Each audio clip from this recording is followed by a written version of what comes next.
ولادیمیر پوتین که 3 هفته پیش از انتخابات ریاستی جمهوری صحبت کرد، دیگر باره همان ادعایش را تکرار کرد که تجاوز به خاک اوکراین ضرور بود، چون هدف آن محافظت استقلال و امنیت روسیه است. با گفته ولادیمیر پوتین، با وجود آزمایش ها و تلخی های به قول او عملیات مخصوص نظامی در اوکراین، مردم روسیه این انتخابشان را درست می‌شمارند. روسیه ماه فوریه سال 2022 به اوکراین حمله کرد و از این جنگ چند پیش 2 سال رسا گذشت.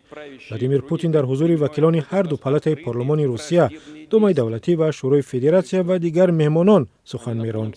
او در آغاز از جنگ اوکراین گفت و کشورهای غربی را به آن متهم کرد که سعی دارند روسیه را بر رقابت تسلیحاتی بکشند و به قول پوتین روسیه را از داخل ضعیف کنند.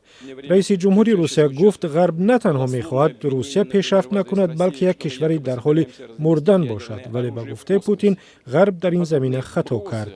اول همین هفته امانوئل ماکرون رئیس جمهوری فرانسه در یک نشست در شهر پاریس گفت با وجود نبود رضایت کامل در بین کشورهای غربی، نباید ارسال نیروهای غرب به اوکراین را صرف نظر کرد تا روسیه در جنگ پیروز نشود.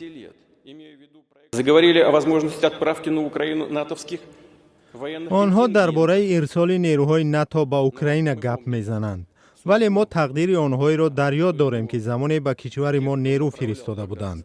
عاقبت کاری مداخله‌گران فاجعه بارتر از گذشته خواهد بود.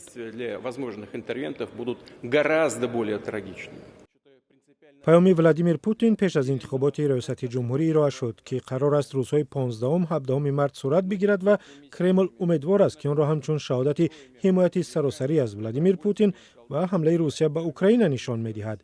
انتخابات روسیه سخت زیر نظارت حکومت صورت می‌گیرد و آن را شفاف و عادلانه نمی‌حسابند و در این انتخابات هم رقیب واقعی از مخالفان در برابر پوتین شرکت نمی‌کند.